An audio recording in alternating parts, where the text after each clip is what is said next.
Niining panahon nga ang putling ebanghelyo gihagis sa mga hiwi nga pagtulunan. Kinahanglan mo barug ang mga tinun-an ni Kristo sa pagpakigbisog sa paglaban sa pagtuo, nga magkausa ug alang sa tanang panahong gihatag sa Dios ngadto sa iyang katawan. Maoy hinungdan nga namugna kining tulumanon ang putling ebanghelyo. 30 minutos nga pagsabwag sa tinuod nga ebanghelyo.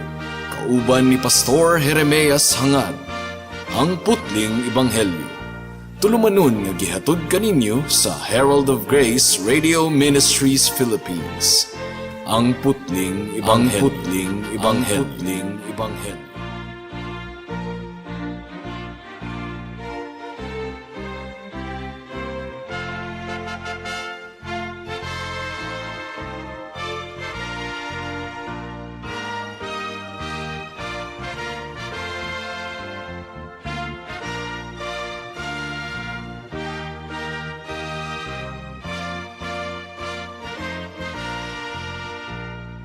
Mayong hapon Mabinay, mayong hapon Negros Oriental, Negros Occidental, Guimaras, Dumaguete City, Malabuyok ug uban pang mga munisipalidad sa Cebu Province ug kutob sa tanang gidala sa Ginoo sa pagpaminaw niining atong programa nga giuluhan og ang putling ebanghelyo.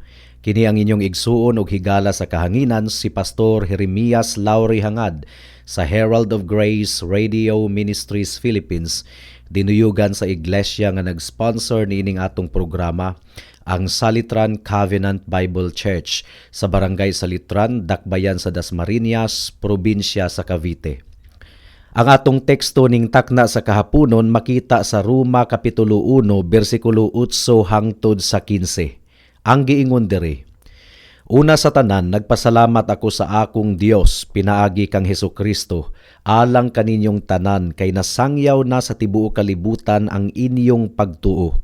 Ang Dios nga akong gialagaran sa bug-os kong kasing-kasing, pinaagi sa pagwali sa maayong balita mahitungod sa iyang anak, saksi nga kanunay ko kamong gilakip sa akong mga pagampo. Nagampo ako sa Dios nga niining higayuna mahinayon na gayud ako sa pagduaw kaninyo, kay buot akong makikita kaninyo aron kabahinan ko kamo sa espirituhanong panalangin nga makapalig-on kaninyo. Ang buot kong ipasabot mao nga magdinasigay kita sa atong isig ka pagtuo. Mga igsuon, gusto ko nga masayra ninyo nga kadaghan na ako magplano pagduaw kaninyo apan may nakababag kanako. Buot usab akong makapangani diha kaninyo ingon sa akong gibuhat sa ubang mga dili Hudiyo, kay may katungdanan ako alang sa tanang katawhan, sa mga Griego ug sa mga dili Griego, sa mga maalamon ug sa mga walay alamag. Busa dako ang akong tinguha sa pagwali usab sa maayong balita nganha kaninyo nga nagpuyo sa Roma. May the Lord bless the hearing and meditation of His word. Sumala sa atong nakita, ang bersikulo 8 hangtod sa 15 mga kaigsuunan, gisulat ni Pablo uban ang iyang personal nga greetings. Ug ang tumong ug tuyo ni Pablo sa iyang pagsulat niini nga bahin mao ang pagdasig ug pagpalig-on sa mga Kristohanon didto sa Roma. Ug gi-ekspresar usab ni Pablo ang iyang dako kaayong tinguha nga makikita sa mga Kristohanon didto sa Roma. Nganong dako man kaayo ang iyang tinguha nga makita niya sa personal ang mga Kristohanon didto sa Roma, mga kaigsuunan. Nagtinguha gayud siya nga mahimamat niya ang pundok sa mga Kristohanon didto sa Roma aron madasig niya sila personally. There was no other group of people nga gitinguha ni Pablo nga iyang mahimamat, ang mga Kristohanon lamang didto sa Roma. Kay sa tinuod lang mga kaigsuunan, kung ang usa ka tawo mahimong tinuod nga Kristohanon, tinuod nga magtutuo ni Kristo, nausab na ang dagan sa iyang kasing-kasing ug hunahuna. Ug ang tinguha sa iyang kasing-kasing ug hunahuna mao nga iyang mahimamat ang iyang isig ka magtutuo sa atong Ginoong Hesukristo. Si Apostol Pablo interesado gayud kaayo nga mahimamat niya ang mga Kristohanon didto sa Roma. makita niya nawong sa nawong, ug mailhan niya sila personally, ug makabaton og pakigsandurot kanila personally. Ug ang rason ni Pablo, klaro kaayo ang giingon sa atong teksto, aron sila madasig ug aron sila malig-on. Samtang nagpasalamat si Pablo nga ang mga miyembro sa simbahan dito sa Roma nakabig diha kang Kristo, aduna pay labawng gikinahanglan nila human sa ilang pagkakabig. Unsa man ang ilang gikinahanglan gayod human sa ilang pagkakabig, nga sila malig-on, maistablisar, mutubo, mahimong hingpit, masuportahan og duro sa ilang pagtuo. Ang giingon sa bersikulo 10 sa atong teksto mga kaigsuunan, nagampo ako sa Dios nga niining higayuna mahinayon na gayud ako sa pagduaw kaninyo. But pasabot, dugay ra gyud siyang gaplano nga muduaw sa Roma, pero dunay nakababag kaniya. Ang iyang rason, kay buot akong makikita kaninyo aron kabahinan ko kamo sa espirituhanong panalangin nga makapalig-on kaninyo. So adunay doktrina nga atong makuha gikan niining mga pulong ni Apostol Pablo mga kaigsuunan. Unsa man ang doktrina nga importante kaayo, nga bisan pag kining mga tawhana Kristohano na, nakabig na diha kang Kristo, kining mga tawhana nanginahanglan gayod og kalig-on or pagpalig-on or mugamot gayod sa ilang pagkakristohanon. In other words, ang pagkakabig dili kana mao ang utlanan mga kaigsuunan, maura kana ang sinugdanan. Usbon ko, ang conversion is not the end but the beginning. Usbon ko mga kaigsuunan, becoming a Christian is just the beginning. Kinahanglan kitang mabansay, kinahanglan kitang matudluan, kinahanglan kitang maistablisar.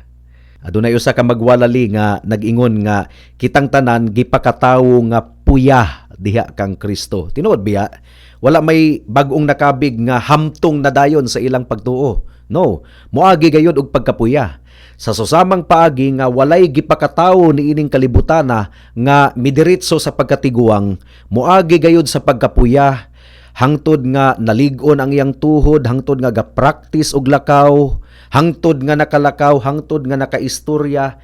Inguna na usab ang Kristohanon mga kaigsuunan.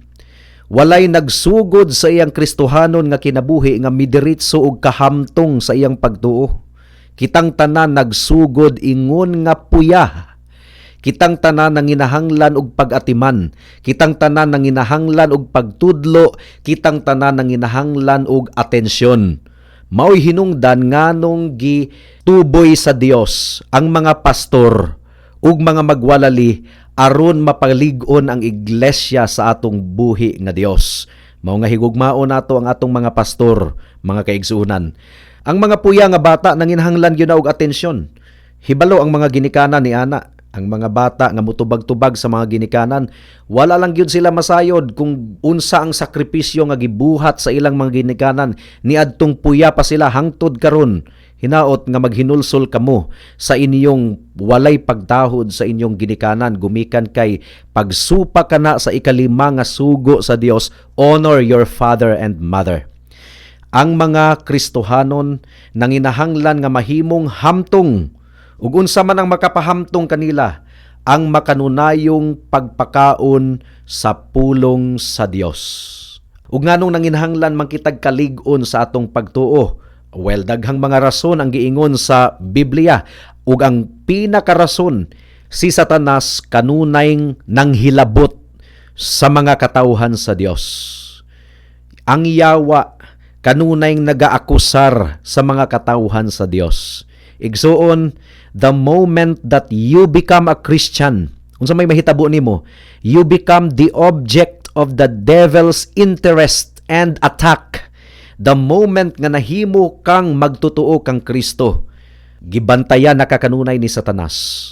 Ug nagmisyon na siya kanunay nga ikaw malaglag sa imong kalag, or ikaw dili mo tubo sa imong pagkakristohanon, or ikaw mahulog sa pagpakasala. Ang mga pag-atake ni Satanas, ang mga pagsulay, ang mga pagtintal, kinahanglan seryosohon nato kini. Because Satan will attack us with many doubts. Hinumdumi nga gusto gyud ni Satanas nga muatras ta sa atong pagsunod sa Ginoo. He will try to shake us. He will try to discourage us. Ug sa daghang higayon mga kaigsuunan, nagmalampuson si Satanas sa pag-uyog sa atong Kristohanon nga kinabuhi. Posible nga dili siya makawagtang sa atong Kristohanon nga kinabuhi, but he sees to it that we become miserable Christians. That's what Satan wants. Tungod kay ato man pud siyang gipaminaw sa daghang mga higayon, mao nga makaapekto ang pagpanglihok ni Satanas kay nagdanghag man pud ta sa daghang mga higayon. Wa man ta nahimong mabinantayon. Satan can raise difficulties and obstacles. Hinumdumi na ninyo mga kaigsunan. Example, didto sa simbahan sa Pilipos, mga Kristohano na kiniha, mga alagad sa Ginoo, mga hamtong na kining Kristohanon, pero unsay nahitabo sa Pilipos Kapitulo 4, versikulo 2 ug 3, kang Yudiya ug Sintiki. Ang giingon ni Pablo dire, Yudiya ug Sintiki, pag sinabtanay kamo ingon nga magsuon diha sa Ginoo. Ug ikaw usab, tinuod kong kauban, tabangi kining mga babayhana, kay naghago sila pag-ayo uban kanako sa pagsangyaw sa Ebanghelyo, uban ni Clemente, ug sa tanan kong katabang kansang mga ngalan, nasulat sa basahon sa kinabuhi. So, dili sila ordinaryo nga mga Kristohanon sa sulod sa iglesia, mga kaigsunan. Pero kining si Yudiya ug si Sintike, nagdanghag. Wala sila nagsinabtanay, nagkabangi kining duha. Mao nga gipadad-an ni Pablo og sulat ang mga Kristohanon didto sa Pilipos nga tabangan kining mga bayhana nga magkauli. Kung dili dayta magbantay mga kaigsuunan, masudlan og panagbangi ang iglesia og nalipay na kaayo si Satanas. The point mga kaigsuunan, magbantay ta sa sulod sa iglesia. Nga dili gyud nato palambuon kanang mga libak-libak, mga chismis, kay mga panana ni Satanas aron mabungkag ang iglesia. That's the sort of things that happens to a Christian. We need to be established. We need to be strengthened. Kinahanglan kita nga mahimong hamtong. Ang tawo nga hamtong dili na basta-basta maminaw og libak. Dili na basta-basta maminaw og chismis. Ang tawo nga hamtong nagpromote ka na og kalinaw sulod sa iglesia. Kinahanglan pud kita nga malig-on sa doktrina aron dili kita mailad sa nagkalain-laing mini nga pagtulunan. Mao nga si Pablo nagwarning gayud kanato nga magbantay ta gumikan kay daghang mga mini nga magtutudlo nga mukalit lang og gutho ug mubungkag sa iglesia. To be forewarned is to be forearmed. Well, ikaduha, si Satanas kanunay nagtintal kanato aron kita mahulog gayod sa pagpakasala. Ang giingon sa Santiago, kinahanglang mahimo kitang hamtong, dili na mga bata nga makusukuso og dali sa mga balod. So mao kadto ang motibo ni Pablo nganong nagtinguha gayod siya sa pagbisita sa mga kaigsuunan didto sa Roma, mga kaigsuunan. Paul knows that there will be attacks by false teaching. Sa iyang sulat ngadto sa mga taga-Galacia, nadismaya kay si Pablo. Mao nga nakahisgot gayud sila nga mura sila nahimong buang-buang. Galacia Kapitulo 3 versikulo 1. Pagkabuang-buang gayud ninyong mga taga-Galacia. Grabe ang emosyon ni Pablo niini mga kaigsuunan. Kinsabay naglamat kaninyo nga unta, gisaysaya naman kamo sa dayag gayud mahitungod sa kamatayon ni Hesukristo didto sa krus. Nakuratan gayud kaayo si Pablo nga nagsugod sila og insakto nga ebanghelyo pero nahulog sila sa litag nga pagtulunan sa mga mini nga magtutudlo. So ang desire ni Pablo, ang tinguha ni Pablo mga kaigsuunan was to establish them. Mao pod kini ang iyang giingon sa Episo Kapitulo 3 versikulo 17 ug 18. Paminawan ninyo ang giingon diri.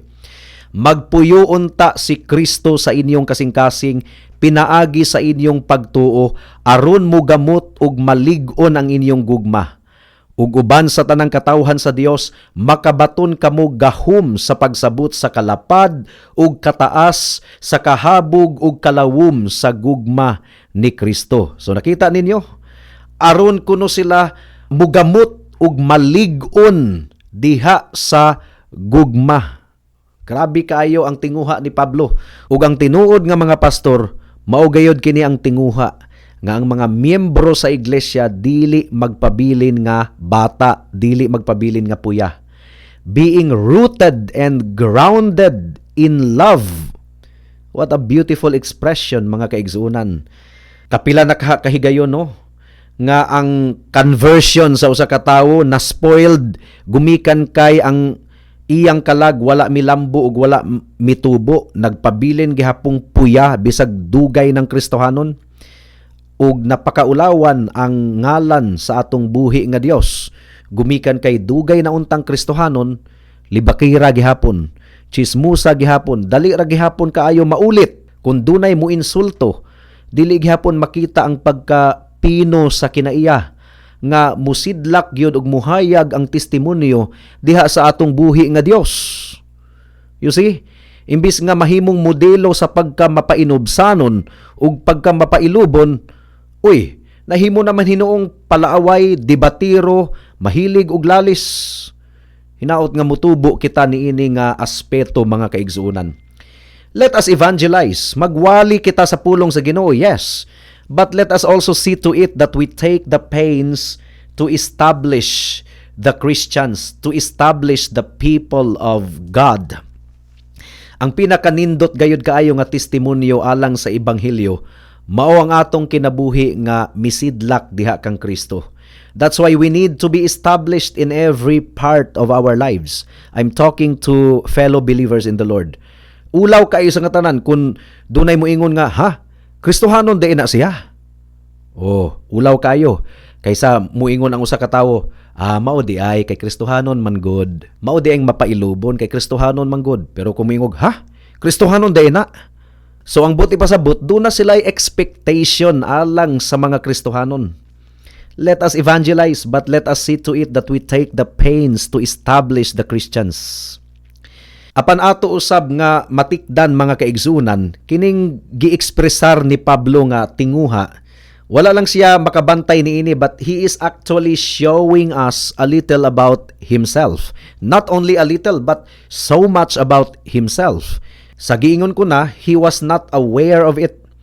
Pero sumala pa sa iyang mga pulong, we can have an idea unsang matang sa pagka mainampuon si Apostol Pablo. Una, ang giingon niya diri sa bersikulo 8, una sa tanan, nagpasalamat ako sa akong Dios pinaagi kang Hesukristo. Usbon ko, mga kaigsuunan, akong Dios. My God. First, I thank my God. Wala maulaw si Pablo nga iya gayong giangkon ang Dios, ingon nga personal niya nga Dios. Mausab kini ang iyang giingon sa Filipos 4:13, and my God shall supply all your needs according to His riches in glory. So the same expression ang gigamit ni Pablo, mga kaigsuunan. Kung atong basahon ang Salmo 18, katunga sa maong kapitulo, puno kayo og expression nga my God. Well, this is very vital, mga kaigsuunan. Importante gayud kaayo kini nga atong malitok sa atong kasing-kasing og dila nga ang Dios atong Dios. My God. Alang sa tinuod nga Kristohanon, ang Dios dili layo kayo, pila ka milyon nga kilometro nga layo kayo sa atwa impersonal. No, alang sa tinuod nga Christian, he can say with all confidence that God is my God. God is our God. Ang Dios duol gayud kaayo kanato. Personal gayud kaayo. Ang usa ka Kristohanon adunay access, adunay tulay ngadto sa Dios. Ang usa ka Kristohanon, usa ka tawo nga nahailalom sa bag-ong tugon. Usa siya ka tawo nga nahailalom sa mga benepisyo sa bag-ong tugon. Ug unsa man ang bag-ong tugon? Gipropesiya kini sa Jeremiah chapter 31 ug gikutlo kini sa Hebreohanon kapitulo 8. What is the essence of the new covenant? Ang giingon sa Hebrews chapter 8, I will be their God, and they shall be my people. So there is personal relationship, mga kaigsuunan. Ang giingon diri, mao kini ang kasabutan nga himuon ko tali sa katawhan sa Israel human ni adtong mga adlaw. Nag-ingon ang Ginoo, ibutang ko ang akong mga balaod diha sa ilang mga hunahuna ug isulat ko kini sa ilang mga kasing-kasing. Mahimo ako nga ilang Dios ug mahimo sila nga akong katawhan. I will be their God and they shall be my people. So you see, dunay personal nga koneksyon ang Dios sa iyang mga katawhan. Sumpay pa, ug dili kinahanglan nga magtudlo pa sila sa ilang isigka lumulupyo o magsulti sa ilang isigka lungsuranon. Ilha ang Ginoo. Kay makaila silang tanan kanako gikan sa labing ubos hangtod sa labing halangdon kanila. Pasayloon ko sila sa ilang mga kalapasan ug dili ko na hinumduman ang ilang mga sala. So you see, mga kaigsuunan, ang Dios, mga kaigsuunan, dili siya kining gitawag og impersonal power or murag tawo ba nga naa sa layo. Tungod kay ang giingon sa Dios, I will be their God and they shall be my people. There is really personal connection. Mao kini ang essence sa tinuod nga pag-ampo, mga kaigsunan. Doon ako'y nabasahan nga balak nga ang giingon didto, I thank whatever gods may be. So wala siya kaila kung kinsa ang iyang Dios. Whatever gods may be. Oh, we don't pray to whatever gods may be. Ang giingon ni Pablo, I thank my God. Ug ang tinuod nga Kristohanon nakailagayod sa iyang Dios. There's a personal relationship and personal knowledge of God. Adunay personal nga pag-ila or pagkaila sa Dios.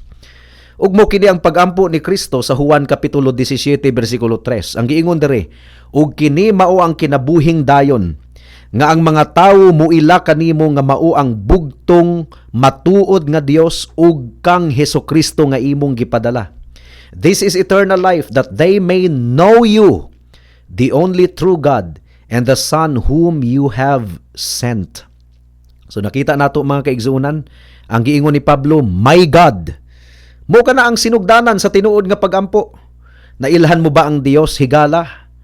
Nailhan mo ba ang Dios ingon nga imong personal nga Dios ug manluluwas? Can you use the expression with all confidence, my God? Do you know Him? Aduna ba'y personal contact ikaw ug ang Dios? Aduna ba'y personal nga panaglambigit? Pamalandungi kini higala. Next, ang giingon ni Pablo, I thank my God through Jesus Christ. Nailhan niya ang iyang Dios, pinaagi kang Kristo. Kay ngano man igsuon, dili nimo mailhan ang Dios kung wala nimo mailhi ang atong Ginoong Hesukristo. You can never say, my God, without this truth. Pinaagi kang Hesukristo. Gibalik-balik kini ni Pablo sa iyang mga sulat, my God, through Jesus Christ. Ngano man, gumikan kay si Kristo lamang ang dalan padulong sa Dios Amahan. Through the Lord Jesus Christ. It's necessary in prayer. It's necessary even in our giving thanks to God. Kaya ang kamatuuran, mga kaigsunan, walay tinuod nga kahibalo mahitungod sa Dios. Walay tinuod nga pagkaila ug dalan padulong sa Dios kundili pinaagi lamang sa atong Ginoong Hesukristo. Well, adunay mga movement sa atong kapanahunan karon kining gitawag og ecumenical movement, union of all faiths, that we really have something in common with all these people who believe in God anywhere ug nagampo pod sa ilang Dios as we pray to God. No. The Christian position is walay tinuod nga pagampo kundili pinaagi lamang sa atong Ginoong Hesukristo. Walay tinuod nga pag-ila sa atong Dios kundili pinaagi sa atong Ginoong Hesukristo. There is no access to God apart from the Lord Jesus Christ. But if he is not a Christian, kung dili gayud siya tinuod nga Kristohanon, dili kita igsuon diha sa pagtuo. Because there is no knowledge of God except in and through Jesus Christ alone. Mo kini giingon sa John chapter 14 verse 6, I am the way, the truth, and the life. No one comes to the Father except through me. Claim kini ni Kristo, eksklusibo kini nga claim ni Kristo, mga kaigsuunan. And it is therefore an essential part of the Christian position. Say for example, ang mga Buddhist, ang mga Muslim, ang mga uban pang mga relihiyon, mga Hindu, none of them bring men truly to God. Walay bisag usa niini nga relihiyon nga makadala sa mga katawhan ngadto sa tinuod nga Dios. So we believe in no vague eclecticism. Ang pasabot niining eclecticism, bisag unsa ang atong relihiyon, bisag unsa atong tinuuhan, pareho rang Dios. Dili. Mailhan nimo ang tinuod nga Dios kung mudangup ka kang Kristo lamang, kung mutuo ka kang Kristo lamang. Kung wa nimo mailhi si Kristo, wala ka makaila sa tinuod nga Dios. Mao kanay klaro. We have to be particular. No one comes to the Father except through me. Kinahanglang ma-realize sa mga katawhan nga wala siya'y access padulong sa Dios kung dili siya muagi sa atong Ginoong Hesukristo. Jesus Christ is our great high priest. Dili madawat ang atong pagsimba kung dili kini pinaagi sa atong Ginoong Hesukristo. Mao ang giingon sa Hebrews chapter 4 verse 14 to 16. Busa lig-unon ta ang atong pagtuo kay duna kitay pangulong pari nga halangdon nga atuan na sa presensya sa Dios. Siya mao si Jesus nga anak sa Dios. Ang atong pangulong pari dili sama sa ubang pari nga dili mubatig kaluoy sa atong mga kahuyang, kundili usa siya kapangulong pari nga gitintal sa tanang paagi sama kanato apan wala gayud makasala. Busa dili kita magpanuko sa pagduol sa trono sa Dios diin anaa ang grasya, dinha madawat nato ang kaluoy ug ang grasya nga atong gikinahanglan. That's the argument of the Apostle Paul. Ang giingon sa Hebrews chapter 10 verse 19, by the blood of Jesus. Busa mga igsuon, may hingpit kitang kagawasan sa pagsulod sa labing balaang dapit, pinaagi sa dugo ni Kristo. So you see, it's only through Jesus Christ. It's the only way to enter into the holiest of all. There is no other way, mga kaigsuunan. You cannot enter into the holiest of all except through Jesus Christ, the great high priest. Gitudlo kini sa Old Testament plainly, mga kaigsunan. Ang high priest lamang ang gitugutan nga musulod sa holiest place of all inside the temple only once a year. Ug kinahanglang maghalad siya og dugo. Dili siya makaduol sa holiest of all in the temple without offering blood. Kinahanglang duna gayoy dugo. Ug ang regulation, mga kaigsuunan, nga kinahanglang magbutang siya og tagingting nga mga burluloy, bell, mga bagting sa iyang sinina aron sa iyang paglihok-lihok didto sa sulod sa templo, mahibaw-an sa mga tao nga buhi pa siya, nga ang pagkabalaan sa Dios wala pa mupukan kaniya or wala mupatay kaniya. He'd gone in to represent the people and their sins and his sin also. Ug ang pangulong pari lang ang makabuhat niini once a year, not without blood which he offered. Kinahanglan yung dunay dugo para sa iyang kasalanan ug para sa kasalanan sa mga katawhan. Now it is also the same with God, mga kaigsuunan. Dili kita makaduol sa Dios kung dili ta muagi sa great high priest. Kinsa maning great high priest? Si Hesukristo. Nagpadanak sa iyang dugo didto sa cross sa Kalbaryo. Ang dugo ni Kristo mao'y naglimpyo sa tanan natong mga sala. Dili kita takos nga moduol sa presensya sa Dios kung pinaagi sa atong kaugalingong pagkamatarong. Gumikan kay ang atong pagkamatarong hugawng panaptong dinugan lamang sa atong buhi nga Dios. Dili kita maluwas pinaagi sa atong pagkamatarong. Pero ang kaluwasan, mabatunan nato pinaagi lamang sa pagkamatarong ni Kristo ug sa dugo ni Kristo nga iyang gipaula didto sa cross sa Kalbaryo alang sa tanang mga mutuo ug musalig kaniya. Igsuon, buot ka bang maluwas? Buot ka bang makasulod sa presensya sa Dios? Buot mo bang mabatunan ang Dios ingon nga imong Dios? Come to Jesus Christ. You have to come to Jesus Christ. He alone is the great high priest. He alone has the blood and He alone has the righteousness that is acceptable in the sight of God. Now buhata kini karon kay basin og ugma ulahin na ang tanan. Amen. Hangtod dinhi na lang kita taman sa atong pagpamalandong ning takna sa kahaponon tungod kay wala na kitay oras pa.